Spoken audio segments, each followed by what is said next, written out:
আসসালামু আলাইকুম রাহমাতুল্লাহ। সাইক্লিং করতে এসে বিভিন্ন ধরনের বিভিন্ন সমস্যায় পড়েনি এমন কেউ নাই। বিভিন্ন সময় সাইকেল মেইনটেনেন্স করার জন্য আমরা সার্ভিস সেন্টারে যাই বা ঘরে বসে হয়তো টুকটাক কাজ করে ফেলি। এই কাজগুলো করতে গিয়ে বিভিন্ন ধরনের টুলসের প্রয়োজন হয়। এই টুলস সম্পর্কে আমাদের আসলে কিছুটা জানাশোনা থাকা দরকার। তো আমি টুলস সম্পর্কে আগে থেকেই বেশ অভিজ্ঞ। তার কারণ হচ্ছে আমার শখের বশে আমি অনেক ধরনের কাজ করে থাকি। আমি বিভিন্ন সময়ে কাঠ নিয়ে কাজ করেছি, যার ফলে কাঠের টুলস সম্পর্কে আমার বেশ ভালো ধারণা আছে। তারপরে আমি স্টিল বা আয়রন নিয়ে অনেক কাজ করেছি, এই সম্পর্কে আমার কিছুটা অভিজ্ঞতা আছে। এছাড়াও আরও কয়েকটা সেক্টরে, বিশেষ করে ইলেকট্রনিক সেক্টর আমার সবচেয়ে প্রিয়, যার ফলে সেই প্রিয় সেক্টর নিয়ে কাজ করতে গিয়েও আমার অনেক টুলস সম্পর্কে পরিচিত আছে। কিন্তু সাইকেলিংয়ে এসে সব নতুন নতুন টুলস সম্পর্কে আমাদেরকে জানতে হয়। সাইকেলিংয়ের টুলসের সাথে ওই ধরনের টুলসের মিলটা খুবই কম। কেন? তার কারণগুলো সম্পর্কে এখন আমরা কিছুটা আলোচনা করব স্বল্প অভিজ্ঞতা থেকে। সেটা হচ্ছে, টুলস প্রধানত চার প্রকার। তো ৪ প্রকারের মধ্যে একটা হচ্ছে খুব বেসিক, যেটা সেটা হচ্ছে হ্যান্ড টুলস। হ্যান্ড টুলস বলতে কেমন বোঝায়? ধরেন হাতুড়ি। হাতুড়ি হচ্ছে একটা হ্যান্ড টুলস, হাত দিয়ে যেটা ব্যবহার করা হয়।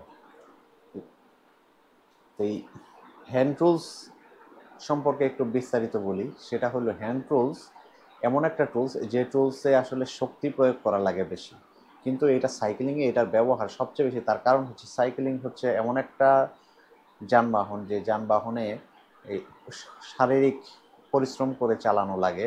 অর্থাৎ এর মধ্যে ইলেকট্রনিক্স বা ইলেকট্রিক্যাল কোনো ডিভাইস সংযুক্ত থাকে না।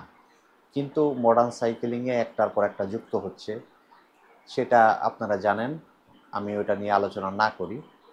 তো কিন্তু যেহেতু আমাদের এই পৃথিবীতে সবচেয়ে বেশি পরিমাণ সাইকেলিংই হচ্ছে এই পাওয়ারবিহীন, তাই এইগুলোতে যে ধরনের টুলসটা ব্যবহার করা হয় সেগুলাকে হাত দিয়ে কন্ট্রোল করা হয় এবং খুব ইজি কন্ট্রোল, শক্তি প্রয়োগ করে করা হয়, তাই ওগুলাকে হ্যান্ড টুলসই বলে।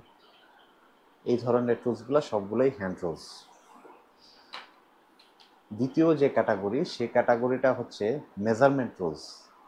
মেজারমেন্ট টুলস বলতে আমি জাস্ট আপনাদের ধারণা দেওয়ার জন্য বলতেছি, এটাকে মাটাম স্কেল বলে অনেকে।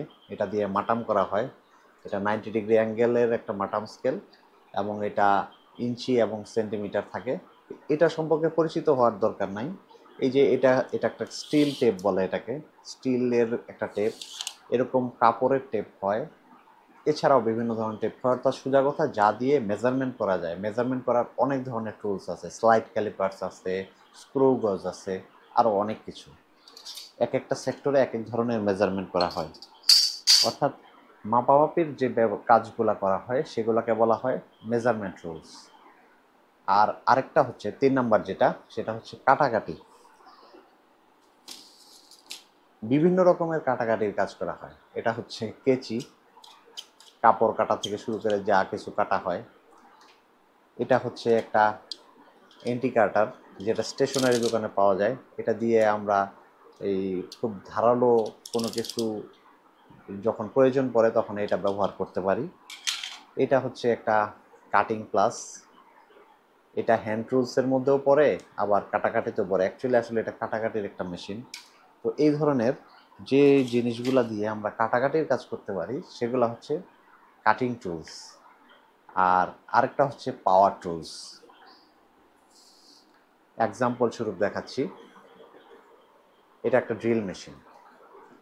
এই ধরনের ড্রিল মেশিন, অর্থাৎ যা বৈদ্যুতিক পাওয়ারে অথবা এই জেনারেটর টাইপের অথবা তেল দিয়ে ইঞ্জিনে চলে, অর্থাৎ সোজা কথা যার মধ্যে যান্ত্রিক শক্তি দিয়ে কাজ করা হয় যে টুলসগুলো, সেগুলো হচ্ছে পাওয়ার টুলস। এই ধরনের পাওয়ার টুলস সাইকেলিংয়ের ব্যবহার টুকটাক আছে। যেমন আমরা হাওয়া দিতে গেলে এখন ওই যে বড় বড় হাওয়ার ট্যাঙ্কি আছে, সেটা দিয়ে দিই। অথবা দেখা যাচ্ছে ইদানিং ক্যারি করার জন্য ছোট ছোট ডিভাইস আছে যার মধ্যে ব্যাটারি দেওয়ার থাকে, পাওয়ার টুলসের মতো, যা দিয়ে আমরা চাকার মধ্যে হাওয়া দিতে পারি। তো এই 4 প্রকারের টুলস আরেকবার বলে দিই: হ্যান্ড টুলস, মেজারমেন্ট টুলস বা মেজারিং টুলস, কাটিং টুলস, আর হচ্ছে পাওয়ার টুলস। তো আমাদের এই বাকি সবগুলো সম্পর্কে এত ভালো ধারণা না নিলেও চলবে, ধীরে ধীরে আমরা ধারণা নেওয়ার চেষ্টা করবো ইনশাল্লাহ। কিন্তু হ্যান্ড টুলস যেটা সাইকেলিংয়ের সবচেয়ে বেশি পরিচিত। তো এই হ্যান্ড টুলসের বিষয়ে আজকে আমরা আলোচনা করব এমন একটা টুলস, যে টুলসটা আমার জানা মতে পৃথিবীতে সর্বপ্রথম আবিষ্কৃত টুলস। তা প্রস্তর যুগ থেকে, অর্থাৎ পাথরের যে যুগ ছিল, যে যুগে মানুষ পাথর ছাড়া অন্য কোনো টুলস ব্যবহার করতে পারে নাই, সেই যুগে তারা এটা ব্যবহার করছে। সেটা হচ্ছে হাতুড়ি। তখন পাথর দিয়ে, বাড়ি দিয়ে কোনো কিছু ভাঙতো। তার পরবর্তীতে একটা পর্যায়ে মানুষ পাথরকে ওই লাঠির সাথে কাপড় দিয়ে বেঁধে, অথবা চামড়া দিয়ে বেঁধে, অথবা গাছের শিকড় দিয়ে বেঁধে বা ছাল দিয়ে বেঁধে ব্যবহার করত। এক পর্যায়ে এটা ডেভেলপ করতে করতে করতে করতে অনেক ধরনের হ্যামার চলে আসছে। হ্যামারের প্রকারভেদ আলোচনা করলে আমার মনে হয় শেষ করা যাবে না। 20, 30, 40, 50 প্রজাতির হ্যামার থাকতে পারে। পাওয়ার হ্যামারও আছে, পাওয়ার টুলসের ক্যাটাগরিতেও হ্যামার আছে। কিন্তু আমরা এখন হ্যান্ড টুলস নিয়ে আলোচনা করতেছি। নর্মাল একটা হ্যামার, যে হ্যামারটা প্রত্যেকটা হার্ডওয়্যারের দোকানে অ্যাভেলেবল। এটা হচ্ছে বল টাইপ হ্যামার। এটার মাথাটা বল দেখে এটাকে বলা হয়। সচরাচর ব্যবহার হয় ফ্ল্যাট টাইপটা। হ্যামার নিয়ে কেন বললাম, যে সাইকেলিংয়ে অনেকগুলা কাজেই হ্যামার ব্যবহার করা হয়, কিন্তু আমাদের বাংলাদেশে বেশিরভাগ সাইকেলই হচ্ছে অ্যালুমিনিয়ামের সাইকেল, এবং আমরা এগুলা খুব যত্ন সহকারে ব্যবহার করি। এগুলাকে খুব ভালোভাবে পেইন্টটাকে আমরা রাখি। যদি দেখা যায় যে হ্যামার আমরা বাড়ি দিই, তাহলে পেইন্ট নষ্ট হয়ে যাওয়ার একটা সুযোগ থাকে। এছাড়াও তার বডি ক্ষতিগ্রস্ত হতে পারে। তাই অভিজ্ঞ মেকানিক্স ছাড়া, বা আপনাদের অভিজ্ঞতা যদি বেশি না থাকে, তাহলে হ্যামার ব্যবহার করাতে সতর্ক থাকতে হবে। দ্বিতীয়ত, হ্যামার ব্যবহার করার সময় বা হ্যামারের ওজন মেপে পরে কেনা উচিত। হ্যামার যদি বড় হয় তাহলে আস্তে বাড়ি দিলেও ড্যামেজ অনেক বেশি হয়ে যেতে পারে। আর হ্যামার যদি ছোট হয়, তাহলে কোনো কোনো জায়গায় ব্যবহার করতে গেলে একটা বাড়িতে কাজ হবে না, তখন 10টা বাড়ি দিলেও হয়তো কাজ নাও হতে পারে। তাই হ্যামারের ওজনের উপর নির্ভর করে যে এটা কতটুকু কাজ করতে পারবে বা কতটুকু প্রেশার ক্রিয়েট করতে পারতেছে। ঠিক আছে, এই ব্যাপারে অন্য সময় আলোচনা করব। কিন্তু আজকে আলোচনার বিষয় হচ্ছে খুব বেসিক ইস্যু। আমার হ্যামারটা সবচেয়ে বেশি প্রয়োজন লাগে যখন আমি ক্র্যাঙ্ক সেট লাগাই। বিবি সেট করার পরে যখন নতুন বিবির মধ্যে ক্র্যাঙ্ক সেট ঢুকানো হয়, সাপোজ এটা আমার একটা ক্র্যাঙ্ক সেট, এটা একটা এমটিবির ক্র্যাঙ্ক সেট। এমটিবি ক্র্যাঙ্ক সেটগুলা খুব হার্ড টাইপ হয়, সলিড টাইপ হয়, যার ফলে এগুলা খুব ভালো। এটাকে যখন আমি এখানে বাড়ি দিই, তখন আমার কলিজাতে লাগে, কারণ আমি ক্র্যাঙ্কের মধ্যে এখানে দাগ ফেলাইতে চাই না। তখন কি করতে হয়, এই হ্যামারের উপর কাপড় পেঁচিয়ে তারপর বাড়ি দেওয়া লাগে। কিন্তু কাপড় পেঁচিয়ে বাড়ি দিলে, যদি একটা বা দুইটা বাড়ি দিলে না ঢুকে, কাপড় কেটে যায়, এখান থেকে কাপড় কেটে যায়, তারপর ঠিকই এখানে বাড়ি লেগে যায় না। এখানে প্লাস্টিক দেওয়া একটা হ্যামার পাওয়া যায়, যে হ্যামারটা আমি মার্কেটে সার্চ করেছিলাম, পাই নাই।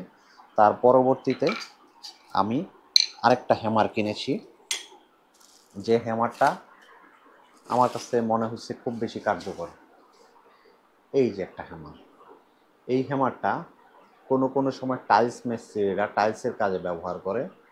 আর অ্যাকচুয়ালি এটাকে বলা হয় আসলে একটা রাবার হ্যামার, অথবা অনেকে বলা হয় প্লাস্টিক মোল্ডেড হ্যামার। এটার ওজন মেপে হয়, এটা হলো 12 আউন্স ওজনের একটা হ্যামার, বেশ ভালো। এটা দিয়ে যদি আপনি ক্র্যাঙ্কে জোরে বাড়িও দেন, ক্র্যাঙ্কে কোনো স্পট পড়বে না, ঢুকে যাবে। এই হ্যামারটা দিয়ে যখন আপনি হিট করবেন, তখন সাইকেলিংয়ের যে জায়গাতেই লাগবে সে জায়গায় হয় পেইন্ট নষ্ট হবে, তা নয়তো বডি ড্যামেজ হওয়ার চান্স থাকবে, অথবা যে প্রোডাক্টের মধ্যে বাড়িয়ে দিবেন সেই প্রোডাক্ট ড্যামেজ হতে পারে। যেমন ক্র্যাঙ্ক সেট হচ্ছে আমার খুব প্রিয় একটা জিনিস। আপনি যখন এই ক্র্যাঙ্ক বিবি ইনস্টল করার পরে, একটা নতুন বিবি ইনস্টল করার পরে নতুন বিবিটা এই ক্র্যাঙ্ক ঢোকানোর সময় একটু জ্যাম থাকে, তখন যদি এটাকে বাড়ি দেন, এখানে স্পট পড়ে যাবে। সেই স্পট যাতে না পড়ে তার জন্য কেউ কেউ এটাতে কাপড় পেঁচায় নেয়, কিন্তু সেটাও ওয়াইজ না, প্রবলেম হইতে পারে। যেমন আমি আরেকটা জিনিস দেখাই, আপনি যখন একটা রোড বাইকের একটু প্রিমিয়াম কোয়ালিটির ক্র্যাঙ্কের মধ্যে বাড়ি দিবেন তখন সমস্যা। তার কারণ হলো এই যে এটা দেখেন, এই ক্র্যাঙ্কটা এখানে হোল দিয়ে দিছে, আর এইটাও হলোটেক ক্র্যাঙ্ক। এটা কিন্তু আর হোল দেয় নাই, দেখতে সুন্দরের জন্য এই জায়গাটা সলিড করে দিছে। আসলে এই জায়গাটা সলিড না, এটা ফাঁপা। আপনি যখন হ্যামার দিয়ে এখানে বাড়ি দিবেন তখন এটা ভেঙে যাওয়ার চান্স থাকে অথবা দেবে যাওয়ার চান্স থাকে। এই একটা বড় প্রবলেম। আর যখন এরকম প্রিমিয়াম কোয়ালিটির কোনো হ্যাঙ্গারের মধ্যে আপনি বাড়ি দিবেন তখন রিস্ক পুরোটাই। তার কারণ হচ্ছে এটা হচ্ছে শিমানো 105 12 স্পিডের একটা ক্র্যাঙ্কসেট। এটার মডেল হচ্ছে 7100 7100। তো এটার এখান থেকে ধরে একদম শেষ পর্যন্ত পুরোটাই হচ্ছে হলো। এটা লাইট ওয়েট করার জন্য এইটাকে বক্সের মতো তৈরি করছে। এই বক্সটা হলো বক্স, এটার এই সাইড দিয়ে জোড়া দেওয়া। তো যার ফলে এটার মধ্যে যখন আপনি এই ধরনের হ্যামার দিয়ে বাড়ি দিবেন এটা নির্ঘাত ভেঙে যাবে। এটার জন্য এই ধরনের হ্যামার, যে হ্যামারটা দিয়ে আপনি বাড়ি দিলে এটা ঢুকে দেওয়া যাবে।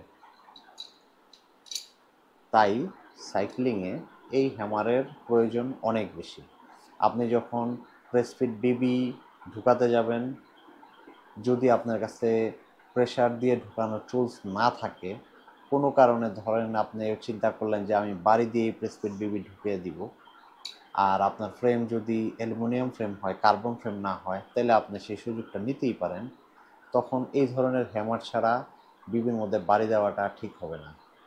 আর সেক্ষেত্রে আসলে আপনার একটু ভালো অভিজ্ঞতা লাগবে। আমি বলতেছি না যে আপনি প্রেসফিট বিবি হ্যামার দেয়া বাড়ি দিয়ে ঢোকান, কিন্তু কোনো অপশন যদি না থাকে এবং আপনার যদি বেশ ভালো অভিজ্ঞতা থাকে তাহলে এই ধরনের হ্যামার ব্যবহার করাটাই বুদ্ধিমানের কাজ। এটা 12 আউন্সের একটা হ্যামার, খুবই ভালো।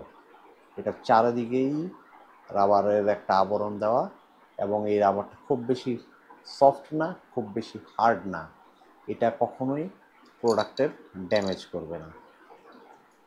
আমি চেষ্টা করব ধীরে ধীরে আপনাদেরকে আরও কিছু টুলসের সাথে পরিচিত করে দেওয়ার জন্য, এবং কোন টুলসটা ব্যবহারের জন্য সহজ হবে আমার অভিজ্ঞতা থেকে সেই ব্যাপারগুলো শেয়ার করব ইনশাল্লাহ।